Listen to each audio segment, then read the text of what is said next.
Surgery లేకుండా sciatica, spondylitis, frozen shoulder కి కేవలం 45 నిమిషాలలో నొప్పి లేని అత్యాధునిక చికిత్స ప్రాణ పెయిన్ క్లినిక్. కల్కి 2 కి సంబంధించిన ప్రీ ప్రొడక్షన్ వర్క్ మొదలైందని ఆ మధ్య నిర్మాత ప్రకటించారు.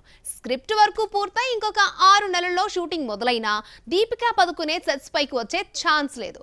పాపకు జన్మనిచ్చిన దీపిక ఇప్పట్లో కెమెరా ముందుకి రాదా?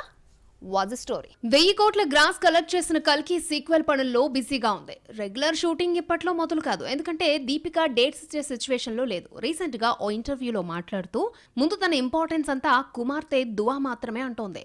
ఆ తర్వాతనే యాక్టింగ్ అని చెప్పుకొచ్చింది దీపిక. పాపను పక్కన పెట్టేసి యాక్టింగ్ లో బిజీ కానంటోంది దీపిక. మా అమ్మ నన్ను ఎలా చూసుకుందో అలానే నా పాపను దగ్గరుంచి పెంచుకోవాలి అనుకుంటున్నా, ప్రతి క్షణాన్ని ఆస్వాదించాలి అనుకుంటున్నానని చెప్పింది దీపిక.